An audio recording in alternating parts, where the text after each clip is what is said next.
Welcome to the hottest real estate topics on the planet, keeping you up to date with all the creative ways to buy and sell real estate without bank qualifying, so anyone can build real income starting today. Here is another great show with Dealmaker Bill and Pete the Rookie.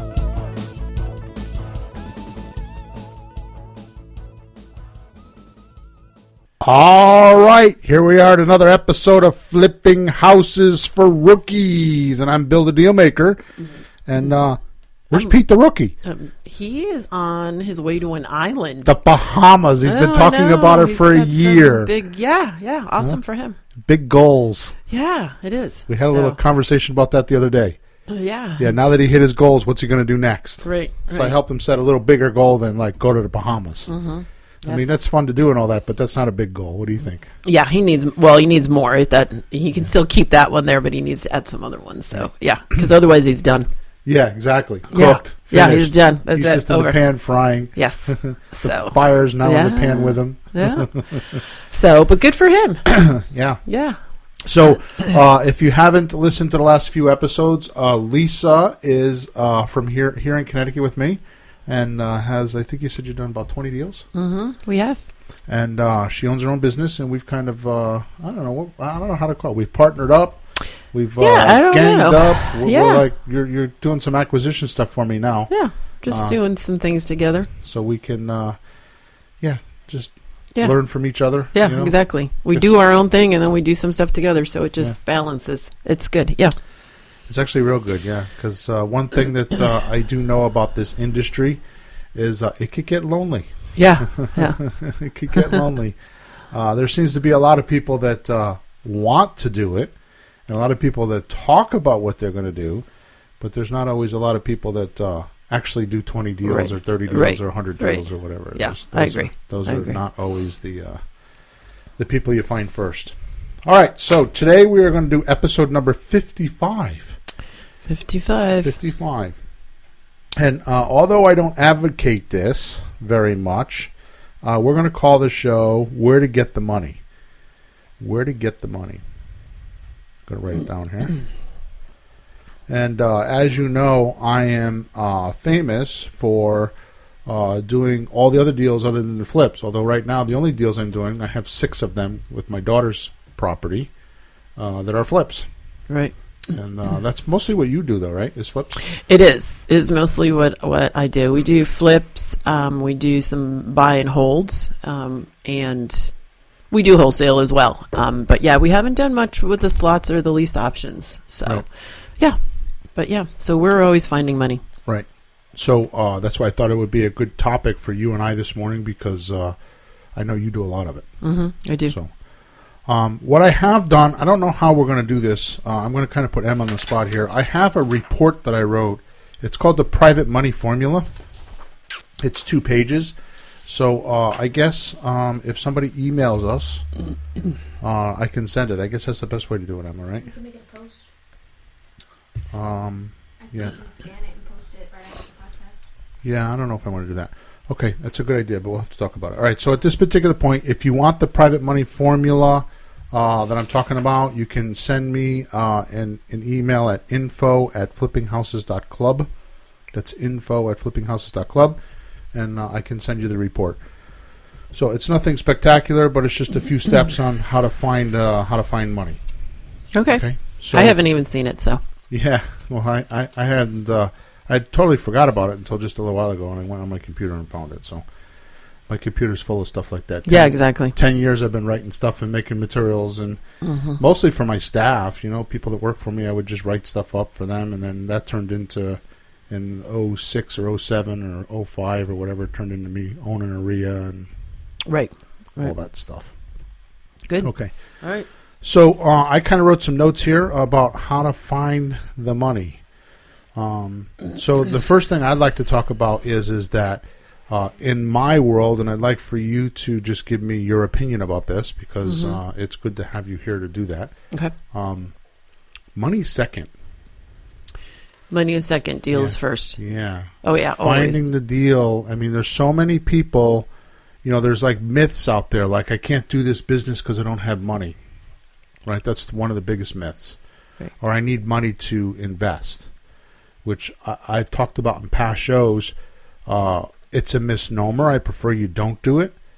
Don't call yourself an investor, because an investor is someone with money and they're going to put it somewhere and they're going to get a return. That's all they're doing. Right. Okay? I like to call ourselves a real estate entrepreneur. And this way here, because this way here you can call yourself that because, what does an entrepreneur do? He puts together resources, right? And he makes things happen. Makes things happen. Or right? she. That's it. You got to be careful with that because there's a he and a she here now. There's right? a he and she. So the entrepreneur puts together resources. So that's what we're doing, right? I mean, Yes. at the end of the day, what do we get paid for? You know, I have a couple coaching clients that we're going through that now, having trouble with contractors, and we covered that on the last coaching call. Our job is to make sure that the deal is found, right, and closed. So we actually, it doesn't even have to be in our name. Yeah, no, I absolutely agree. I actually think, without a doubt, finding the deal is the hardest thing of the business. Right. And then once you get the deal, because buying it at the right price is, it's just the answer. Right. It's just the most important part. And it's not to say that anything else is unimportant, but once you have that deal, finding the money and things like that just fall into place, and you have a good deal, you're going to make it happen. Right.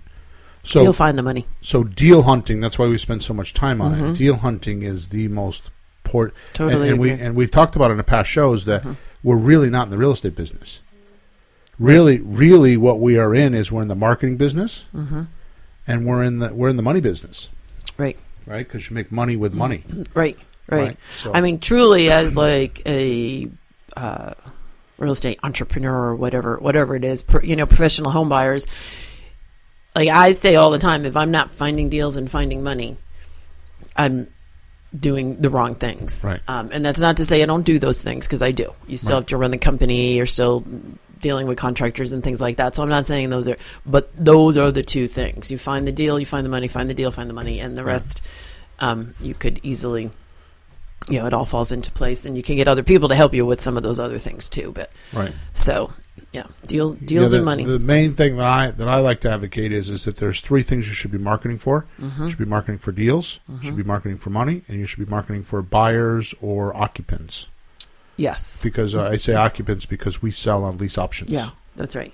So Right. so Or either, tenants or whatever. We rent, so we have if tenants. you hold, right. it'll be a tenant. Yeah. Right. So so you're constantly, when you elevate in your business to that point, those are the three things that you always have attention on. Because not to make light of it, like you said, but like contractors, they come and go. And you want to find a contractor, just stand out in front of Home Depot at 7:00 in the morning. You'll find them. Yeah, and go early. Yeah. If your contractor is there at 11, it's not a good sign. Yeah, he's not the good contractor. Yeah. He's picking up supplies at 11. Yeah. Either So, hopefully he ran out, or if he's just starting his day, that's not a good sign. So. Or I do B&I groups and networking groups. I find a lot of contractors that way. Although when I find contractors there, they're usually retail contractors. Yeah, they like to, they'll give you a price of $10,000, you get it done for $3,500 with another guy. But Right. that makes a difference. And we talk about this on our coaching call all the time. What happens is there's two ways to hire contractors. One is to hire a general contractor that handles everybody under him. And the other way is that you become the general contractor. Right. They call it a GC. That's its nickname, right? Or that you hire all the contractors. All the trades. Yeah, Right. under you, but then Yep. it just means you do more work. The difference is that when you hire a general contractor that knows what he's doing, you're going to pay about 20% more for him to do the work and to orchestrate everything. Right. And then if you're the GC yourself or the general contractor yourself, you pay 20% less money, but you're going to do the work. But you're going to spend the time, right? Right. So And just let's go off on a little tangent here, if you don't mind. We were talking about the other night. The scope of work is the pace setter for all of that. So being able to go in and actually observe the property, and observe the. So in other words, when you're looking at a property, your job is this: you have an ideal scene, right? And then you have the existing scene, Right. and there's a gap between the two of them, right? Yeah. So the ideal scene is this is what it should look like, and then you have the existing scene. This is what it is, Right. and there's a big gap, Right. and your job is to fill that gap, Right. right? Right. So that's what I'm kind of alluding to here. When you're doing, and every house is like that. I don't think I've ever been Every in a house. house that is so pretty that, well, I shouldn't say that. I have been in some of them, but some of them are so pretty that all you got to do is sweep them. Yeah. But that's Yeah. far and few between. Yeah, they're very few. I mean, Yeah. even in your own house, you could practice the statement of work in your own house. I mean, we all can. I mean, Yeah. obviously it's less, but, Yeah. you could say, like, power wash this, do it. Yeah, you could just do whatever. So, Right. So you have to make that decision, and a lot of people think, oh, I don't know anything about construction, so how can I run these guys, right? I had to get something to drink there. So what my suggestion is well, first of all, in the beginning you don't need to know anything about construction to learn. What you need to do is you need to go in and you need to observe. That's the most important part. A lot of people can't do that. Right. See things that are either A, missing, so you don't know what you don't know. Mm-hmm. Like, for example, we were talking about this the other night. You got a light switch on one. There's 3 doors in a kitchen, right? And there's a light switch next to one door. What about the other 2 doors? Right. Well, if there's no light switch there, you don't see that, and you don't think of that, then it's not going to be on the scope of work. Right. Well, that just opened up a can of worms, because when somebody comes in, they're going to be like, well, where's the other light switches? Right. And you're going to be like, what do you mean? And now it's too late. You've already hired the guy. You've already done everything. And now it's an extra. You're worried about money, and it just gets very stressful. Right. So the very beginning portion where you're doing an observation and you're going from the existing scene to the ideal scene, okay, is crucial. Mm-hmm. And if you don't do that step correctly or learn how to do that step, it's not hard. You just need to be observant. Mm-hmm. Right. Then the job will go, to the degree you do that, then the job will go a lot better. Right. Absolutely. So, my point in saying all that is that once you get the scope of work put together, you can now drag contractors through, and they'll teach you the construction business. But the point of a scope of work is as we were talking about the other day, the point of a scope of work is that it puts the contractor's attention on things in the room. Mm-hmm. Like, don't say fix the scratches on the floor, but fix all 4 scratches on the floor. Mm-hmm. So they know that there's 4. Mm-hmm. So the wording and everything is like that. Anyways, we have a whole course on that. Right. Right. And the scope of work just, helps the contractors as well. It's kind of the agreements between the two. So it ends up being a win-win document, because it says what you want and it makes sure they understand it. But again, like, people do really worry that they aren't the contractor. But if you just think in your mind, my job is to find deals and find money. Right. You're not supposed to be the contractor, and you're not supposed to be the expert. So, Right. And a lot of it's common sense. If you live in a home, if you live in an apartment, it's just, well, there's a big hole in the, some of it is so obvious. Right. So that's what my and point. the nuance is the contractors, if you get good ones, they actually help you through it. So But that's what my point in bringing up the scope of work is, Right. because if you just know how to observe, right, and exactly. you know how to write up a scope of work, and then you can. So my point is that I don't want to make light of it. It's Right. very important, but that's not how you make money in Right. real estate. Your job is find the deals, find the money. Right. Just say that over and over every day, because it's Well, it's what more we're than that. supposed to do. I want to make sure that that you get that it's more than that, because it's not find the deal, find the money. Then you got to sell it. Well, I'm just saying, though, And and it is the selling too, but I'm just saying, like, you can use other people to sell. You can use your contractors to do the work. Like, you as the owner of your company, those are your 2 most important functions. I think they are. Right. The selling, I can sell them myself. I can get a realtor. There's other aspects of it that I can kind of start to source out too. The same thing with the contractors. I don't have to be the expert. They're the expert. That's what their job is. So, Right. yep. So the point is that you have to orchestrate all that. That's your job. Absolutely. So that's the main point is that you have to orchestrate that whole portion of the business.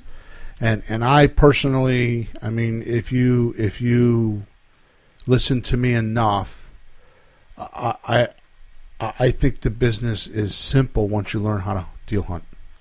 Once you Deal know, hunt, yep. once you learn how to deal hunt, you Yep. get the deal hunting down pat. Yeah. Then the rest of the business I will think it's the naturally hardest. come Yep. to you. I agree. I believe it is the hardest Right. thing to learn and to do and be successful at. Right. So much so that we just created a new coaching program just to do that and a little bit more. It's you can find it at flippinghouses.club/coaching 101. So it's flippinghouses.club/coaching 101, and it's all about deal hunting and prospecting and how to find a deal and Right. what you do once you find it. Because honestly, I can't tell you how many people I've met that tell me that they want to get started in a business, and when I ask them what they're doing, I think, oh God, it's they not starting even the with same wholesaling, ball. maybe? It's not even in the Yeah. same ballpark, Yeah, well, a lot of people tell me they're going to wholesale because Everyone starts there. There's guys out there, that teach that that's the way to make money. Yeah. And they're not wrong, but boy, I'll tell you, how do you find houses? I mean, if you're looking for houses for 40, 50 cents on a dollar, you're going to be in tough situations. Mm-hmm. Those are desperate situations. Or you're going to be dealing with banks. Mm-hmm. And banks aren't going to just, most people think because it's an REO or real estate owned from the bank, Right. they think the bank's desperate and they want their money. No, banks have plenty of money. Yeah. Yeah. Money's they're not their problem. They're not motivated. Yeah. So, anyway, so the first thing you want to do is find deals and then talk about deals. So, we could go on for some time talking about finding deals, but I think Yeah. we've done that in many I think other we shows. have. I'm sure we will again. Yeah. So it's one thing. Before we get off the subject, it's one thing to find a deal. It's another thing to get a deal. Uh-huh. So there's a pre-screening process. So I want to just clarify finding the deal. So what I mean by finding a deal is you find a motivated seller. And the definition of a motivated seller is just as simple as they have a problem that's caused by a house, and you can help them get rid of that problem. Okay? Or they have a financial, there's some sort of a financial pressure. Right. And they want debt relief. And the debt relief is more important to them than any risk that they might encounter with you. And that's when you find those people, then you're in. Right. Okay?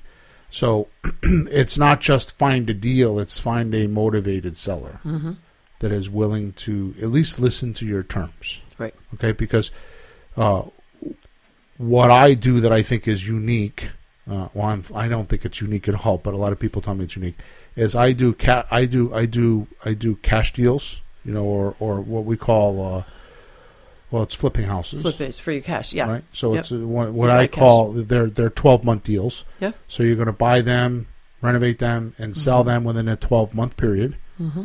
Or anything over 12 months is considered a terms deal. Mm-hmm.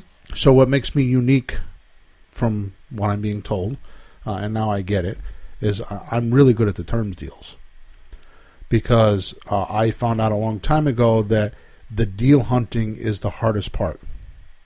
So if I'm going to spend all this money and all this time and all this energy finding a deal, then why would I want to buy it, fix it, and flip it for one profit? What I realized is when I started doing the terms deals, is there was 4 or 5 profits in that same deal. Right. So if it's kind of like we were talking about not too long ago, I think it was you, might have been Pete, where I was talking about, I do starter homes. I'm gonna, because I've got a couple $300,000 houses that I just sold, and that's like a step up in our area because our average medium is about $200,000. Yes, it is. So I had a couple, and I struggle with those $300,000 houses. So I kind of just remade this policy that I'm doing below $200,000, above $700,000. And the reason why I'm saying that is because the amount of work it takes to find a $700,000 house is the same amount of work it takes to buy a $200,000 house. And the process is practically the same, except in a $700,000 house you can make $100,000. You know, in a Right. $200,000 house, you make 20 or 30. Right. In some cases, 10. Right. Right. I mean, I've had Depends those on deals. if you have any surprises, but yeah. Right. You know what I mean? Depends on your experience level. Right, Actually, right. it doesn't even matter your experience level. Sometimes it Right. just Sometimes depends on the things house. happen. Right. Yeah. Right. Right. So finding those deals is you know, Mm-hmm. you need to make some of those. So the point is that you need to find a motivated seller. Mm-hmm. Okay, and motivated is not desperate. I'm not talking about a person, although it's a whole business. But I'm not talking about somebody that does pre-foreclosure and foreclosure. That is a whole business. I stay away from that. Right. Because I don't want that trouble. Right. Right. All right. So once you find that deal, okay, what do you do then? Right? You want to talk about it. Mm-hmm. So if you were a money guy and you had $1 million in the bank and you wanted to, what do you want to do with your $1 million? Well, if you were a money guy, what is the first thing on your mind? What would you think? Me? What Yeah. would I do? Yeah, If I'm a money guy, If you had $1 million in the bank, what would you want to do? I would buy real estate.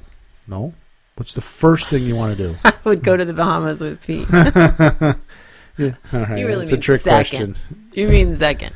No, I The mean first really. thing If you're I gonna- did, I would just first- figure out ways to invest it differently. there you and, go. and some of Exactly. it would be real So- estate. so your Some of them attention would be, how can I it make would- that how money work? Can you do multiple things with it? Because you Right. wouldn't really want to do just one thing with it. But, So probably what you're looking for at the end of the day is some sort of a yield, meaning the interest, the percentage, or so you don't have to live off the $1 million. So you could keep the $1 million Right, and it right. keeps generating interest or yield, so you could maybe live Yeah. off of. yeah, Right. So if you could take that $1 million and have it produce $150,000 a year, be good. you don't have to have a job now. That is your job, right? Right, Okay. So so understand that first. right, right. So the first barrier I think we need to cover about finding money is that money people are better than we are or different than we are. I was gonna say, why are they better? Yeah, well, Because they because have money. yeah, Yeah. exactly. But some people think that. Yeah, You know what I mean? I mean, they think that it's like they get nervous when they have to go talk to them about money, got you. right? Like they're in a lesser position than the money person is. Yeah, Like they're begging or they're Right, like, right. you know, Right. they're making them do something that they don't want to do. The first thing that you need to realize is that you're giving them an opportunity to do something that they already want to do, which is make their money grow. right. Right? So you're presenting to them an opportunity to do that, and by God, it's the most safest way to do it on planet Earth. Yeah, it Because- is. It's very safe and it's safe and secure. So Right. it's nothing is ever like really guaranteed, but it is a very safe way to invest. I agree. Right. Okay. So I do. if you have a money guy and the deal is correct, and we're going to talk about that in a minute. If you have a money guy and he has enough money that he's realized that he's made it above the make break point. In other words, he has enough money to last him 3 years, 5 years, or the rest of his life. He figures, Right. which means that he can sustain his living habits and not have to work, right? Or so it doesn't matter if he gets hurt, if he gets ill. He's got enough money. He feels for a certain amount of time. Okay, whether that's a year or 2 or 10 or 5 or 20 or the rest of his life. Right. Okay. At that point, he's going to get greedy, and it's just a natural thing, and think, I don't want to give the money away. It was too hard to get it. Or even if it was he inherited it, it's a once in a lifetime chance. So they want to Right. make the best of it. Right. Okay, so that's why they're out looking for places to make this money grow. Right. So they want to put fertilizer on their money and make it grow. Exactly. Okay, so now you come along and you say, well, I'm going to give you first position on a piece of property that nobody can move. And if I default, you can go sell this like piece of cake. Right? My example, and it's just because I was in the car business. If you had a $10,000 Mercedes, and you knew they were selling for $10,000. Matter of fact, you've seen a few of them sell for $12,000. And I came along and said to you, hey, I want to sell you, I'm in trouble, or I don't want this car anymore. It's in my way. I want to sell it to you for $3,500 or $4,000. Right? And you don't have $4,000. What would you do? You would go find somebody that has $4,000 because there's a $6,000 profit there. Your greed glands will show up. That's what we do every day. Right? and you're going to go find the $4,000. Now, maybe you partner with them, and maybe you make a deal. What it doesn't matter. Exactly. You're going to figure out how to get the $4,000, and you're going to figure out how to do it. Today is Wednesday. You're going to figure out how to do it on Thursday. Today's Thursday. You're going to figure out how to do it by Friday, because this is a deal of a lifetime. And what does that do to your mindset? What are you going to think about all day Thursday? Where can I get the that car? Yeah. Yeah. How do I get it? Right. Exactly. And that's how it works. That's why finding the deal is the right thing. You'll find the money. Right. So you have to find the deal. So, am everything okay over there? Okay. I hear buzzing and clicking and all kinds of things. So, any questions?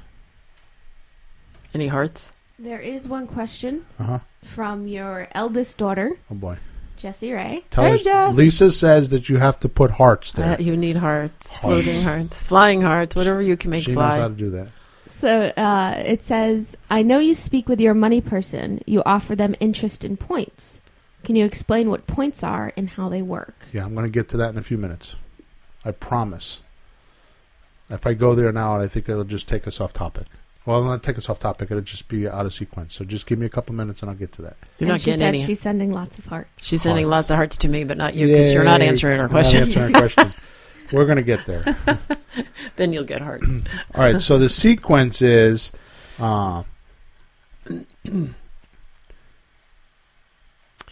the sequence is you find. Yeah, I was reading. I was reading find the deal, because I got two different documents Yeah, here, so you I'm do. reading both of them. I'm so. trying to read both of yours sideways, but I'm not doing very well. No, I'm good. I'm just following along. I can catch up. So the first thing you need to do is find a deal, Find a deal. Because- that's the answer. because if you're That's your start. if you're deal hunting and then money hunting, I mean, if you're money hunting and then deal hunting, it won't work because the money guy won't take you serious.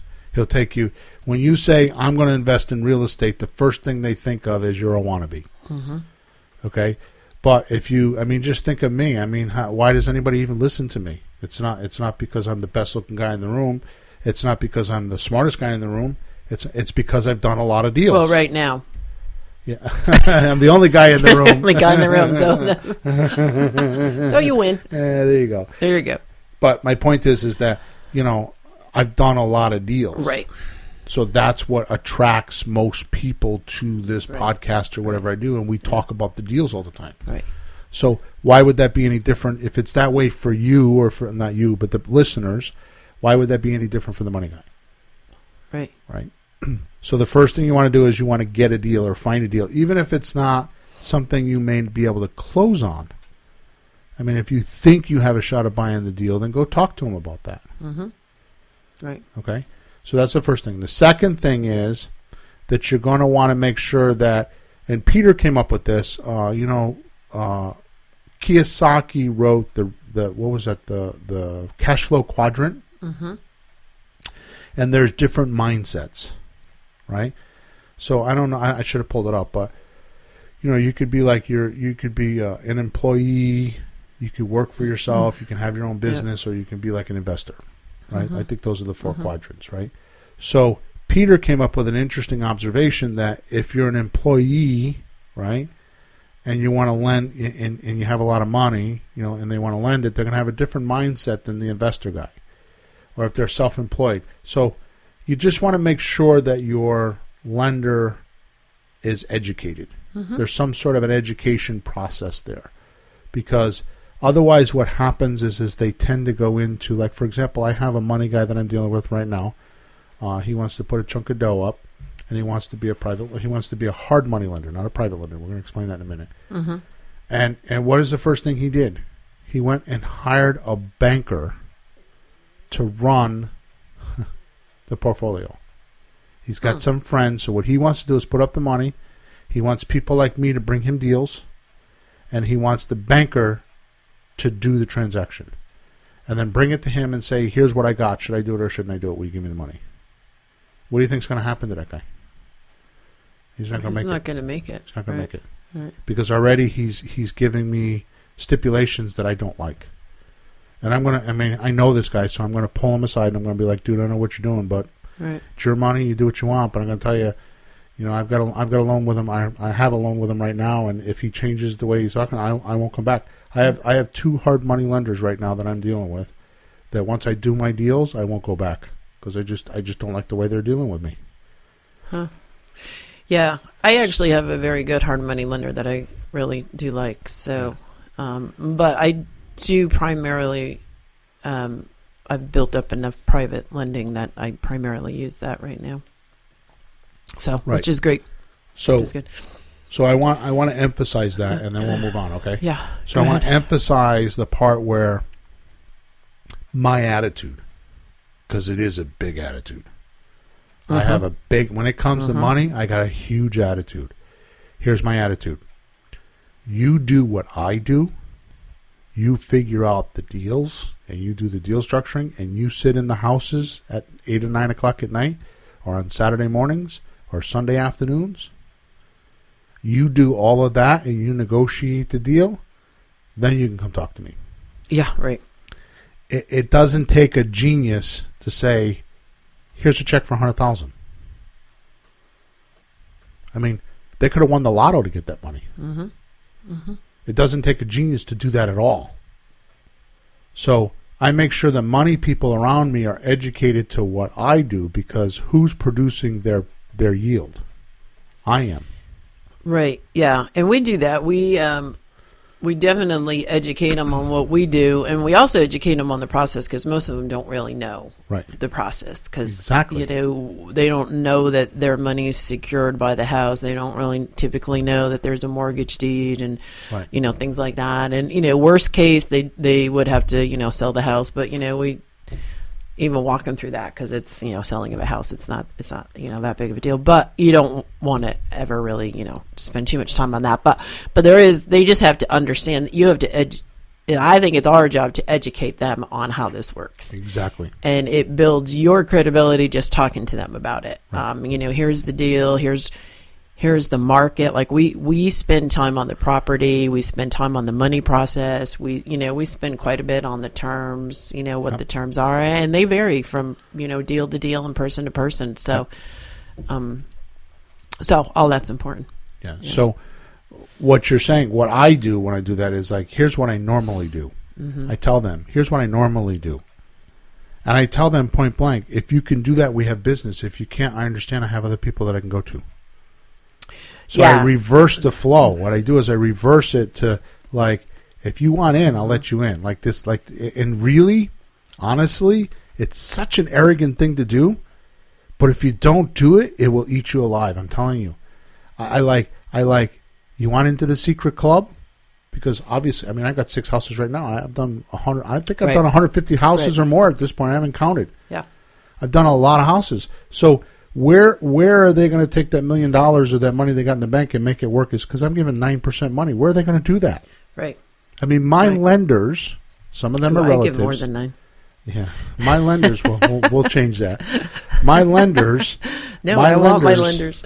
My lenders actually will go to the attorney when they drop off the money, because we use attorneys in Connecticut. Yep, when they we do. drop off the money, he tells me every time that they're there for at least 10 minutes, telling the lawyer how much they appreciate the fact that they have this opportunity, that they give this money, and how secure they feel, and how lucky they are, because they're older people, how lucky they are that we can do this. Because all they do is they go to the attorney and drop the check off, and I do the rest. They don't even go pick it up, because I bring them a check when we're done. When we're all done, I bring them a check and drop it off at the house. They do nothing. That's all they do. And they get 9% of their money. They can't do that anywhere. They're going to do that. No, they can't. Now, maybe when things change in the environment or the economy, then it'll be. But for at least 8 years now, it's been that way. Right? Where are they going to do that? Yep, So, I agree. So when I'm talking to my lender, I've got the attitude like, well, if you're lucky, you can. I'll do business with you. It's completely, utterly, absolutely arrogant, but I'm telling you, it changes everything. Because I've had lenders that told me they want this and they want that, and I'm like, no.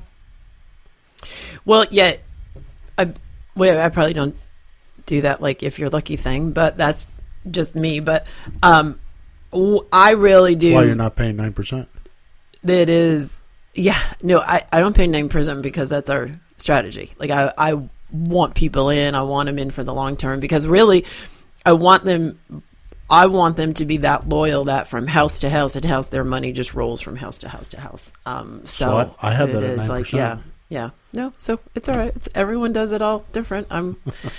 But because double digit to me just is that bit more leverage. Right. So anyway, that's just, a preference thing. But I don't know. I lost my train of thought now. What was I going to say? Oh, you pulled a bill. I did because you were Interrupting you. trying to get I me pulled a to Pete, change you my pulled a my bill. Oh, my company. God. Oh, I know what I say. This is deja I don't. vu. Yeah. No, it's back. It's back. My elder moment is back. So, I will just always say our company policy is Right. period. There doesn't have to be an arrogance about it. There's just like it is. This is how we do it. Right. And honestly, that's really how our hard money lenders are. I mean, you don't see them coming up with 90 different ways for every different investor. They're like 12%, 3 points. You pay our closing costs. Period. That's it. And they're pretty straightforward. So we will always do that. Well, Right. because we get people. The sources. Everyone we have isn't the millionaire, so they do find. Some of them have home equity loans out. Some of them use retirement. So their money's coming from different sources. So they have different situations. So they'll say, well, I'm, if it's a home equity loan, I might be paying 2%. So I want to net that up. And, Right. But when you have company policy, it's our company, our company policy Well, I is think we're saying the same thing. XYZ, right? We're saying the same thing. It's an arrogance. And they get it. They It's an actually get arrogance. it. It's just a different way to present it because they're like, oh, Right. like I would have to talk to somebody really big to change my company policy Right. of my company policy. Right. But it really is. And honestly, to have that many variations is tough to manage. Right. Some want monthly payments, some want this, and that's you become a bank. Right. And so it's tough. So Right. So yeah, I'm not saying that we aren't arrogant. I just present it that way, so it's Right. It's Yeah, just I think more, we're saying the same thing yeah. because I obviously do the same thing Yeah. is my policy or what I do. Yeah, here's our company policy. One thing that is I think different between what we're saying is that you're portraying yourself as a company. I do much better as portraying myself as me. Even though I have a company, I have a team behind me. Mm-hmm. That lender is investing in me. He doesn't. He as soon as he hears it's a company, there's it just changes. I feel like it changes the dynamic considerably. So that's why I always do. It's me. I mean, I get in my car and I go to where they are, to their restaurant or to their office or to their, their wherever they are, their business, and I go on their turf, and it's actually very informal. But I'm not saying that works for everybody. It's just what you do is totally fine. I used to do that, and I found that. Well, anyways, we're going to get onto that. Yeah. So I haven't noticed that. I mean, I would clearly say whether I say company or me, I'm the front person. So in essence, it's me. They know that they're investing with, but to also know that, because as you really talk about the houses and renovating it and this and that, if it was just me doing it all, I think they would also say, really, you're doing all that? Now I'm a little worried. Right. So I do always portray the company because, there have to be kind of people behind the curtain, but I am definitely the front person. So it's a little bit of both, but I definitely portray the company. Yeah, that's definitely bit. Yeah. So throughout, you'll just see we have different styles about doing the same thing, which is what you should be developing. Right. People should develop their own styles about it. Right. All right. So once you find the deal and you're ready to talk about the deal, we're talking. And now you decide you want to talk to somebody about the money. About the money. Okay. So now we're going to actually talk to the person that we think, and we're going to go over in a minute who those people should be. Mm-hmm. There's a sequence. Well, actually, you know what? Let's do it this way. So you find the deal, and now you want to know who to talk to. Let's do it that way. Okay? So I wrote a little thing here. So the best source of money that you'll ever find for deals, the best source of money that you'll find for deals are people just like you and me. Okay? That have a little bit of money and want a higher rate. We just talked about that. They want to make their money grow. Okay. Now, it's interesting because people have money and don't know they have it. That's true. Like I have a coaching client that we went through this, went through like a little list of things that, you would look for money, where you would look for money. And there's things like equity in the house. Okay. There's things like IRAs. Well, I have a list here. So you might want to look for someone who just sold a house and made good money. You might want to look for a self-directed IRA holder, right? And if they're not self-directed, you can get them self-directed. I was going to say I get them self-directed, and it's a very easy process. I have a student right now that has like hundreds of thousands of dollars in an IRA, and it's just in there doing like minimal. It is right. It's in funds. So how about real estate auction people? Yeah. You can go to a real estate auction, and you could see who's bidding on the houses, and then after the auction is over, you could talk to them and find out what they're doing. Right. You could do past real estate brokers that have bought before. So like I know LoopNet is a big one. Right, go on LoopNet and start looking for brokers and start calling brokers and see if they have people that would want to invest in some of your projects. Right. Business owners is a big one.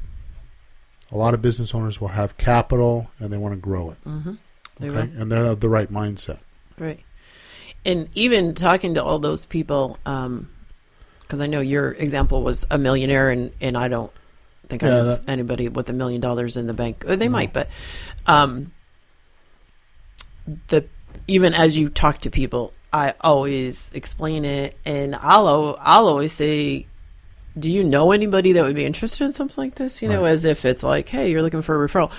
They actually will say, well, me, but they'll also say 10 other people. Yeah, they have friends. And the minute you make one of, anybody money, especially double digit, but 9 or 10%, whatever you're paying, they will tell their friends. Right. They will. And, they know people in the same situations and whatever. So it really actually does start to snowball. You just have to start asking. That's right. So a couple things. When I first started, I started by,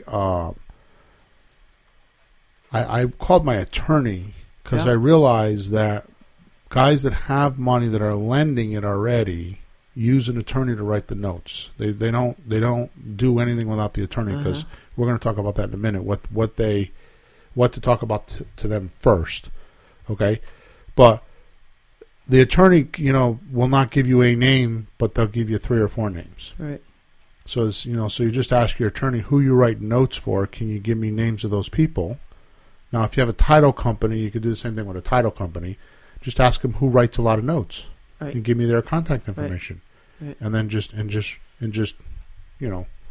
do that. I actually found my attorney that way. My realtor gave me his name as someone that would know investors, lenders, and then when I talked to him, he ended up being my attorney. So there you go. You find all kinds of things with referrals. Right. So those are good places to find people. But the important thing, and then the other thing I was going to say, the important thing is that when you do what I show you how to do, especially subject to deals, okay? So you go into a property, and subject to means you buy a property and take over the mortgage payment, and they deed you the house, which is a whole process. If you want to learn how to do that, just go to flippinghouses.club, and there's 10 videos, 2.5 hours worth of training there that you can get for $1. Used to be free, but we just changed it. So you can get all those videos there, and I show you how to do it step by step. So if you don't understand what I'm talking about right now, just go there, flippinghouses.club. So the point is that suppose you walk into a subject to deal which has 20% equity. Okay, so let's just give an example. It's a $200,000 house, right? And that means you could pay up to $160,000. Well, what happens if they owe like $130,000, and the house needs $10,000 worth of repairs? Okay, well, you can pay up to $160,000, right? Right. So in that particular case, what I would do is I'm not saying I would pay the $160, but say if I did. Okay, so they owe $130. It needs $10,000 worth of repairs, so that's now $140. Yeah. So there's a $20,000 difference. What I would do is I would write a note for the $20,000. I wouldn't give them the $20,000 up front. I would write a note when I sell the house. I give them their $20,000. Mm-hmm. Now you got to be very careful because I need $10,000. Mm-hmm. So I'm going to want to put my money person that I'm going to borrow the $10,000 to do the renovations in second position, and I'm going to put their note in third position. Right. Because they believe in the house more than anybody else, so there's no risk to them. Mm-hmm. Which now brings me to the conversation we're talking about now. That's a perfect way to get one of your private lenders invested with you, is to borrow a small amount of money to do the renovation, especially if they have an IRA. So you got somebody that's 40, 50 years old, even 30 years old, that might have an IRA that's got $10,000 in it. Okay? Mm-hmm. It's a perfect way for them to get 8, 9, 10, 11%, whatever you're going to pay. Okay? Yep. It's a perfect way for them to do that. I agree. But now what happens is now they get used to what you're doing, and you kind of get them into the deal in a smaller deal. Right? Another thing that I do very often is I'll use two lenders on one property. Yeah, we Okay. do that often. So you buy the property with one lender and then do the renovation with another lender. So if you have a new lender that's coming in and he doesn't want to put up $100,000 to buy a house, we'll say, well, you put up $30,000. What do you mean? Well, I need the renovation money. So see if they'll put up $30,000. Now they're going to be in second position, and you have to explain that to them. But they're safe because you got them into they're $130,000 in on a $200,000 or $225,000 house. Right. Exactly. So if they're nervous, you can let them go for like a test drive and do a smaller amount when you're doing all these other deals we're talking about. When you're doing just rehab, retail, then you could do it as a second position, do the renovations. Right? Which, by the way, renovations usually encompasses holding costs. Okay? Or if you're doing, lease option deals, or I'll tell you where a big one comes in is when you're doing owner financing and they want $50,000 for a down payment on a $300,000 house or whatever, $50,000 for a $200,000 house. Just go find a private lender. Right. So you might borrow $75,000 because you need $50,000 to put for down payment, and $25,000 for the renovation. Yep. Maybe an extra $5,000 for holding costs while you're getting it rented. So now get what I'm saying. They're $80,000 on a $200,000 house. How freaking safe are they? They're very safe. Yeah. Okay, on a nice house, right?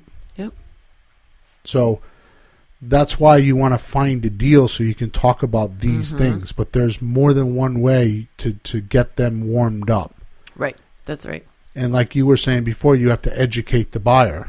I mean, the lender. Lender. What better way to do it than to have them put in $10,000 or $20,000 on a lease option deal or a subject to deal, Right.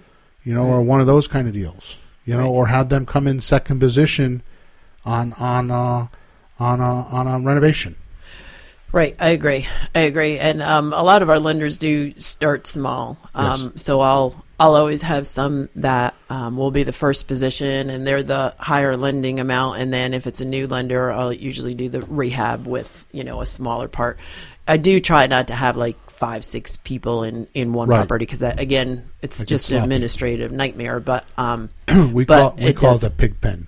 That's a pig pen. It's crazy. Somebody's like in fourth position or whatever, but it does let them get through the process. It does actually get them a check, which again is like kind of okay. important. So I want to move on now because you slid right into the next point. Oh, awesome! You slid right into the next point. Did I read it upside down and not even know it? So when you start, and we're going to kind of bounce these next, the one we're talking about when you're talking to them and the sourcing them. Who they are, and then you have to pitch to them what you're doing. Okay, so you got to pitch to them, and don't take that like a pitch man, like in a circus or something like that. You got to really get them closed on that they should do this. Okay. The first thing that you have to do when you are talking to a money guy, the very first thing you have to do is you have to assure them that their capital is not going to disappear. They have to know that's the first thing a money person's going to think is if I give you $100,000, how safe is it? Is it coming back? Okay? Yep. That's the first thing they think of.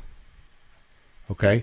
So the second thing they think of is, okay, well, how safe or unsafe is it? Now, this comes to what Jesse's question was that she was asking before. Okay, how safe is it or how safe isn't it? Yeah. Jesse Or was points question. Jesse was Okay. asking about the interest in the points. Yep. Yep. Okay. So what happens is if they feel really safe, like my guys feel safe, that's why I get away. I was doing 7%. I was doing between 7 and 9% because they feel safe. And just like what you were saying, I don't not use the money. In fact, if I do, he calls me and asks if there's something wrong.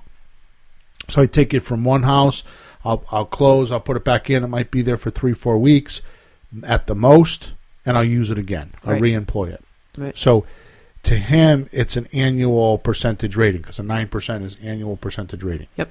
Because I'm constantly using the money. That's Okay, right. so he doesn't want the money back. Okay, he wants me to keep working. That's right. it. They don't. Once they start making money, they don't want it back. So I close it. I close a deal, and I immediately re-employ it. Okay? So he knows that. Okay? Yep. So he feels like his money's secure because he's not going to lose it. So the first thing you got to do is you got to show them how they're not going to lose it. The way you're going to do that is by talking about the deal. Okay? Because when you start talking about the deal, they're going to feel comfortable. Like I was just saying to you a minute ago, so if we had the private lender that was giving us the down payment on a $200,000 or $250,000 Right. house and he's in for $80,000, is he going to feel safe? Yep. Right? Worst case scenario is he forecloses on me, which cost him $1,500. Right. He's not getting payments per se because I make. It depends on the deal, but in most of my rehab retail deals, I don't make payments. I don't make monthly payments. I pay everything when I close because I don't want to have to write mortgage checks on 6 different houses every single month. Right. I used to do that. That was a freaking nightmare. Yep. And if you want to get stressed out, Yeah. have to write a check on the first of every month for that mortgage. Right. That is the horrible way to do it. But you need to build this trust Right, that I'm right, talking right, right. about first. You're Yep. not going to do that on your first deal. You're not going to Yeah. do that on your second Yeah. deal. You're going to have to do, like we talked about before, 5 or 10 deals before you get that trust. The first thing, the first barrier to every private lender is do they want to know if they give you their money, are they going to get their capital back? They want to make sure they're not going to lose their capital. Once they're sure of that, then they talk about how much it's going to cost you to take their money. And the amount of money that they charge you to take the money, like the interest in the points, is all relative to whether or not they trust you or not. The more they trust you, the less interest they will charge you. Because interest is all about risk. So the higher risk stuff gets higher interest because it's just greed. So somebody throws money at it and they know it's a risk and they can lose their capital, so they want to get a lot of return. If it's safe and if it's slow and safe, they'll take less interest because it's safer. Right. So the beautiful thing about paying 7 or 9% at this point, because right now, what do you get in banks? 1. 0.00 something. Yeah. So if you get anything above 1, Right. you're a miracle good. worker. You're good. Okay. So if we offer 7 right now, we're like 7 times what they're getting in the bank. And it's just as secure as the money in the bank. Right. Think about it. If you do the deal correctly in the beginning, it's no different than having like a CD that might pay 1.1%. Right. Right. No, it is. It's very secure. I totally agree. Right? But it's only if the deal is structured correctly. Like, for example, I have a client that was just talking about a private lender, and it's a $140,000 house, and she paid $85,000. And the lender's squirming right now. They only want to pay a certain amount of money. Yeah, because it's not a good deal. The Right. risk is too high. Right. It didn't fall into the formula. Right. Right. Yeah. Yeah. No, we actually spend quite a bit on what the deal is. I go through a whole process. I actually treat the lender a little bit like a seller in the sense that Right. I really do want to make sure that they understand, but what are they trying to accomplish with their goals? Right. Because then they're really committed, and some of them may not really want to, I guess, in the perceived risk that this is. So we do spend a little bit, make sure I'm finding the right lenders, and then I spend quite a bit on the deal, because Right. the deal is the answer, and then my terms are my terms, and that varies, deal by deal, and by then the terms are very agreeable, because they are safe, and I've established my credibility, I've established credibility of the deal, and then the rest kind of falls into place. So I believe that there's actually a few different ways that people lend money. Yeah. One is like the banks. They lend money based on your credit. What's your ability to pay it back. Yeah. Then there's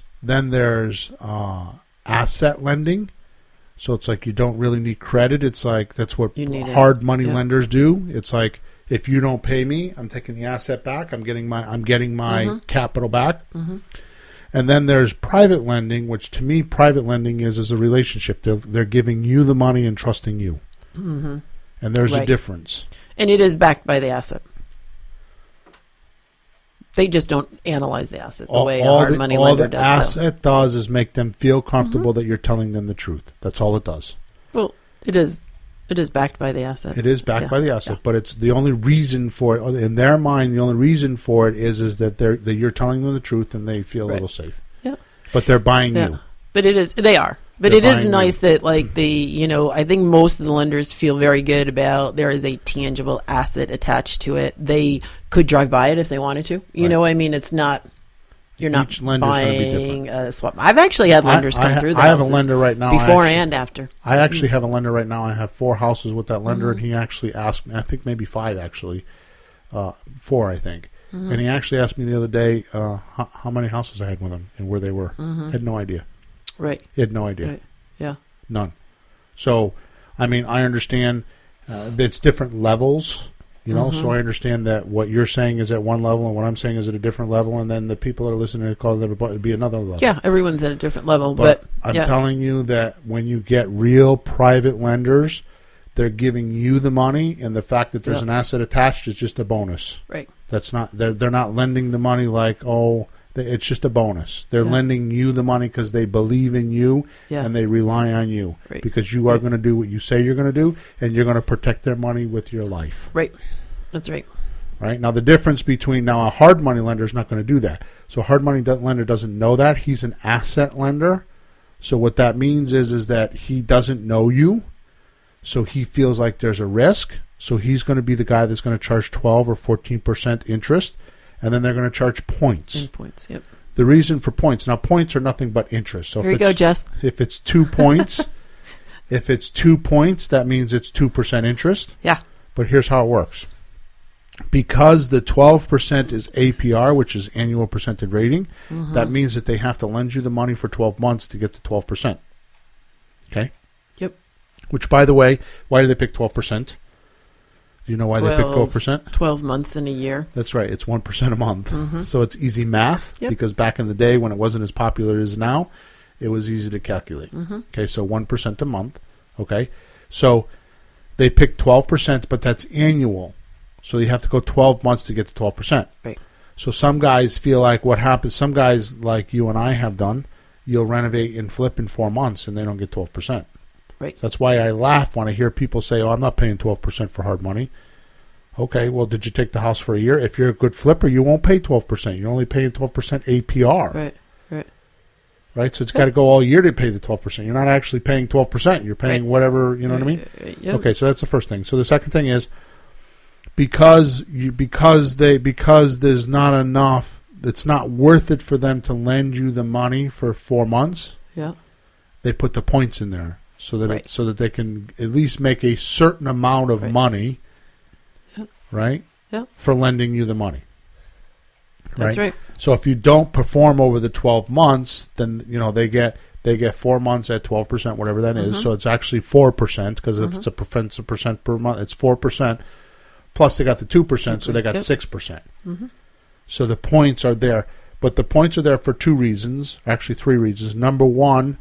the banker or the private money guy stepped up and is trying to be a banker, so he's like a pseudo banker. Mm-hmm. The hard money guy is a pseudo banker. It's a way for him to be able to do it and not have a banking license, right? So he's like he's like right below the banking requirements. They're going to still check your credit. They're still a lot of them now want you to have deposit. They want you to have money in the game. They want skin in the game. They do. They'll only lend 80%, so you have to have the other 20. Right. Yep. Of purchase. Or they want you to do renovations. So that those are margins very close to what the bank is. Mm-hmm. Very okay. close. So they're not far from what the banker is, except they're lending on. So the bank lends on your credit. These guys are lending on your asset, so you don't have to have good credit because they're gonna be asset lenders. Although they check your credit score, they don't want a 400 credit score. But and that's all new, by the way. That's only come about the last couple of years. That came about after 2009's crash. Prior to that, it wasn't like that at all. Yeah. It wasn't like that. It's been that way since like the 3 or 4 years we've been doing it. So So what will happen is so.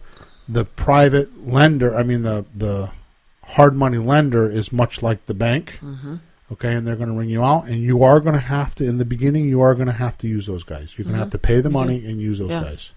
There's actually nothing wrong with them. I mean, you really, when you think about money sources... that's because you haven't used a good private lender. If you had a good private lender, you wouldn't say that. I promise you. Yes, I would. I totally would. Because, like, different deals... are going to be different price levels and different, like when you really like, and like in your case, if you're looking at 700 and above, those are some of your houses, those private lenders are tougher. So it's always good to have your hard money lenders backed up there because they have the resources. Right. Like they're, they do have a little bit more of like that institutional process around them and points and things like that you may not have with a private lender. But they have money readily available and they'll analyze the house and the deal and go. And so, I would always, they're always in my tools because they're for certain deals, I think they're like very valuable. Okay. Yeah. I have complete opposite. But yeah, that's fine. we do think very oppositely, but that's okay. But that's good. because I've done a lot of private money. Yeah. And it is much easier with private money. Yeah, it is. But I mean, even the smaller deals I've done with hard money lenders, because I've got one in particular that I use, and it is actually easier than my private. I mean, it might be more expensive, but process-wise, so why would you say the private money would be harder? And say it's harder, just but if it's a new private lender, you're just spending a lot of time like getting them, accustomed to things. It's just a process. Like I'm converting self-directed and things like that. Hard money they'll close in like 10 days if you need them. So it like you just need multiple tools, and they're a very good tool, I think. And then, the same thing with your private. Once you've got those private people established and it's just like rinse and repeat, it's very easy. Right.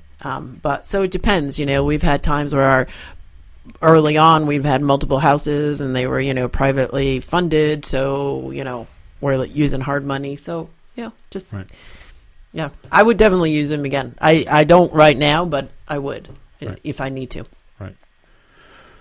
Okay, I good. analyze my deals assuming hard money because it's the priciest for me. So then I know whatever I go underneath that, I can still So the last question is who pays the 12% and the 2 points? Who pays? It's a trick question. Who pays the 12% and the 2 points?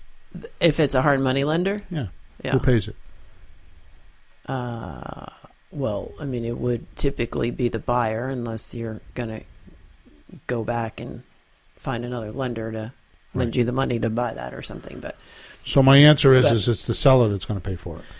It's the seller that's going to pay for it because when you do your deal, you're going to put those calculations into your deal, and the offer is going to reflect. All right. He's going to reflect those numbers.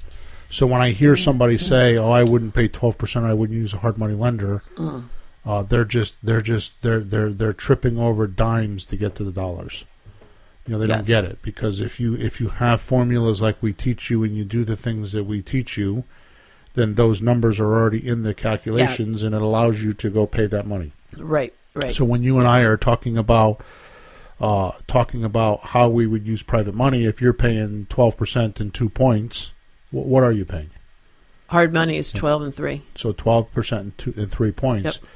That means if you and I are in a bidding war on a house, I'm going to win because I'm only paying 9%, and I've got a different calculation than you have. You So will. it makes a You will. And difference. it depends. Like, I'll run multiple numbers, but I'll start with the 12-3. Right. And, work down. But So yeah. so that's, I mean, it's not good or bad. I'm not Yeah. trying to Yeah. pick an argument or anything like that. But I'm just saying that yes, you are. it is something. We that has, definitely. Yeah, no, I start with the 12 and 3, and then I get in the game, and then when you're bidding, but if I know I'm bidding to, I'll already have some private lenders lined up for loaning, Right. and then I can adjust my analysis. But Right. yeah, I see your point on the seller pays, but because it's in your analysis, so it's your offer, because it's going to be in your numbers when you're making your offer. right. And that's fine because it's great that you bring, because in the beginning that's how it's going to be. Yeah. I mean, the only reason why I have some of the guys that I've got is because I've done dozens of deals with them, millions of dollars worth of deals with them, Right. and that's just fortunate for me. Right. But I have to tell you that even now I've kind of tapped some of that money out, and I'm now out using some of the lenders you're talking about. You'll and always it's- be looking for it's money. pretty gross. Yeah, that's why I say don't discount the hard money lenders, because if they're good ones, they're not running out of money. Right. So, and you have a relationship, and you keep that going. But And to your point, if you're deal hunting the way we talk about it, there's no, even if you had $1 million or $2 million in the bank, you'll run out pretty soon. you will run out If you are active and you're doing what we're talking about, and you want to do 1 or 2 deals a month, you're going to run out. Right. You need to leverage that money as much as Yeah, possible. I definitely would. And then in the I know you put on the who might have money. Also, don't forget the people you know. Yes. I mean, Well, they're just people like you and I. people your family. Literally, if you're not asking them to make double-digit interest, shame on you. They should be coming to you saying, "Why aren't you asking me? You ask them." You'll ask strangers, but you won't ask the people you know. So, and when I so go don't to those forget that. people, we just did this just recently. When I go to those people, I tell them, "Here's the deal. I'm going to go pay this amount of money. I want to give you the opportunity first. I'd rather pay you than pay a stranger." right. And that's how you start that conversation. I'd rather pay you 10% and 2 points than to go pay this guy that I don't even know. Right. So I'm Right, coming I to you. agree. If you don't want the deal, that's Yeah. totally fine. Yeah. But I would feel bad if later on you said to me, "How come you didn't come to me?" Right. I don't want to do that. So if it's an absolute no, then say no. Right. But if you're interested, let me show you how it works. Right. And that's how Yeah. you open that conversation. You do And it's not. they're do people not you go know. as a relative. So yeah. You go as a business person. Right. Yeah. Don't go as "Hey, buddy," but Yeah. yeah.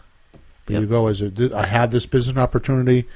I know I have to, my conscience is making me come to you first because if I'm going to pay somebody, I'd rather pay you than somebody Right. else. That's right. Yeah. So Yeah. A lot of our lenders are in our close circle. Right. And yeah. And So- one did it, the other did it, the next one did it. It's all of a sudden it's you have your whole Italian family's in there, so it's good because they're big Italian families. Did you get that, Em? We got the mob in the room. The family's coming in. Families in. All right, so we're over our time. Emma's giving, we are? Emma's giving Cool. me the dirty looks over here. We're an hour and 6 minutes in. So And we didn't even chit chat. Yeah, I Right? strongly, This was I strongly, Sorry, Em. strongly advise you go back and listen to this again. Yes. I'm going to tell you out of this whole hour and 6 minutes, absolutely the most vital part of what we talked about today is the mindset. In the very beginning, the mindset of your lender. They want their money to grow, and you have the safest, best way on planet Earth to help You do. them grow their money. Yeah, very good way. And when you understand that viewpoint or that point of view, your whole mindset will shift. Right. Because if they are not going to go through the training that we have to put you through to buy a house, they're not going to do that. But they want in. Right. And this is the way they Right. can do it. That's right. Okay? Yep. All right, good. Sounds good. So for those of you that are part of our private coaching group, Coaching 101. 101. And if you want to figure out how to get there, it's flippinghouses.com, .club. Yeah, .com. I can't believe I said that. flippinghouses.club/coaching 101. We are going to end this show, and we're going to go to the post-show, post-podcast show, which is over in the private group. Going live. Yeah, we're going to go Is over this there. one live? Yes, we are live. Oh, this one's live. Sorry. Yeah, we're live. But we're going to go over there. Live face? Yes. Oh, live face. I thought it was live voice. I don't know why. But anyway. Well, it's that too. It's both. Well, yeah, I knew your voice came over. So we're going to go over to the private group, and we're going to answer questions, detailed questions for anybody that has any questions about how to do deals and stuff like that. You can find us at flippinghouses.club/coaching 101. And, of course, if you just go to flippinghouses.club, you can get the 10 videos, right? 10 videos on how we do our 7 different deals. All right? Over and out. We'll see you next week. See you later. Thanks, Lisa.